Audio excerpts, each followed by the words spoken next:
This channel does not promote any violent, harmful, or illegal activities. All content provided by this channel is meant for an educational purpose only. Top quality और consistent performance के लिए सिर्फ silver pump नाम याद रखना। ধারাবাহিকভাবে আপনাদেরকে আমরা জাল ওষুধ সংক্রান্ত বিভিন্ন খবর দেখিয়ে এসেছি, আর এবার আরও এক দুশ্চিন্তার খবর। এবার আপনার ওষুধের খরচ এক ধাক্কায় আরও বাড়তে চলেছে, কারণ গতকাল থেকে বেড়েছে 900-রও বেশি অপরিহার্য ওষুধের দাম।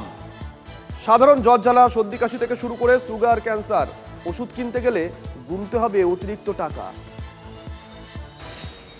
আপনি কি প্রতি মাসে কারি ওষুধ খান? পরিবারের লোকেদের জন্য হাজার হাজার টাকার ওষুধ কিনতে হয়? তাহলে এই খবর আপনার কপালে ভাঁজ ফেলবে, কারণ মঙ্গলবার থেকে দাম বাড়ল 900-টিরও বেশি অত্যাবশ্যকীয় ওষুধের। ন্যাশনাল লিস্ট অফ এসেনশিয়াল মেডিসিনের তালিকাভুক্ত ওষুধগুলোর এমআরপির ওপর 1.74% দাম বাড়ানোর সিদ্ধান্ত নিয়েছে কেন্দ্রীয় সরকার। দাম বেশি লাগছে, পাবলিকের সমস্যা কি আছে? যারা ক্ষতিগ্রস্ত করছে, যারা কিষাণ লোক, জন খাটে, মজদুরি করে, ওদের অসুবিধা।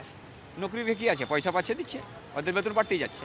কোভিডের পরে তো প্রত্যেকটা মানুষের ওষুধের উপর ডিপেন্ড করে বেঁচে রয়েছে। যদি আমাদের এইভাবে সাধারণ সমস্ত রকম ওষুধের দাম বেড়ে যায়, প্রত্যেকেরই কষ্ট হবে। কিছু মানুষ আছে তাদের কথা এবেল করাই সম্ভব হবে না, আর সব ওষুধ গভর্নমেন্টের পাওয়া যায় না, বেসরকারি ওষুধের উপর ডিপেন্ড করতে হয়। দাম বেড়ে যাবে তো আমাদের গরিবদের খুব কষ্ট, তারা বিনা চিকিৎসায় তারা মারা যাবে। কোন কোন ওষুধ রয়েছে এই তালিকায়? Paracetamol, azithromycin, antibiotic, vitamin, cancer, sugar, pressure, হৃদরোগ, শ্বাসকষ্ট, অ্যানিমিয়া, কাশি, ঘুমের ওষুধ, পেনকিলার, ম্যালেরিয়া, যক্ষা, অ্যালার্জি, অ্যাসিডিটি, নার্ভের ওষুধ, অ্যানাস্থেশিয়া। এখানকার যে সমস্ত মানুষগুলো খেটে খাওয়া মানুষ, তাদের কম বেশি তো অসুবিধা হবেই। আপনি ভাত খান না খান, ওষুধটা আপনাকে খেতে হবে।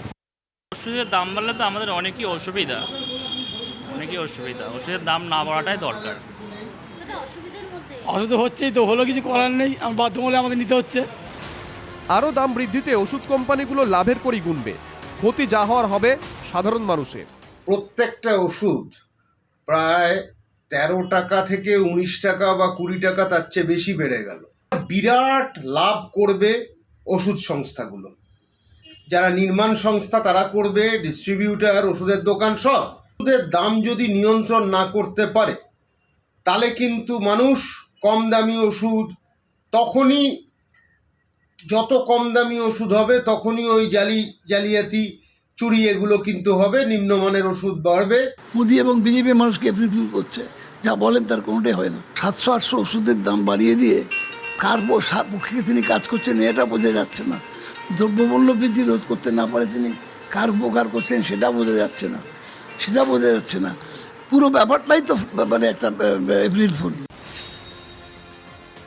আমরা মাননীয় প্রধানমন্ত্রীর কাছে আর্জি জানাবো, কারণ এর আগে যেমন বাজেটে আমাদের কেন্দ্র সরকার জীবনদায়ী ওষুধের দাম কমিয়েছে, এটা কেন হলো বা কি বিষয় আছে আমরা আলোচনা করে মাননীয় প্রধানমন্ত্রীকে অনুরোধ জানাবো এর দাম কমানো। বেঁচে থাকাটাই তো দুষ্কর হয়ে যাবে। মানুষের যেগুলো ব্যক্তিগত বিষয়, আমরা মসজিদে যাব না মন্দিরে যাব, আজান দেব নাকি না হরিনাম কীর্তন করব, সেই বিষয়গুলোকে নিয়ে রাজনৈতিক নেতারা তাদের চিন্তার অন্ত নেই। এই যে দৈনন্দিন ওষুধ ব্যবহার্য ওষুধের দাম মাত্রাতিরিক্ত হতে যাচ্ছে, এবং আগামী দিনে ট্রাম্প সাহেব যা ঘোষণা করেছেন ভারতীয় সমস্ত পণ্যের উপরে সমান শুল্ক হবে, তাতে এই ওষুধ একটা মারাত্মকভাবে আবারও দাম বাড়বে। এইগুলো নিয়ে তাদের কোনো ভ্রুক্ষেপ নেই। দিন দিন বাড়ছে সংসার খরচ, ভোজ্য তেল থেকে জ্বালানি, দাম বাড়ছে সবকিছু। খাওয়ার খরচ সামলে ওষুধ কিনতেও যদি বাড়তি টাকা গুনতে হয়, তাহলে তো মরার ওপর খাড়ার ঘা। সৌরভ দত্ত ও সোমা দাসের রিপোর্ট, TV9 বাংলা।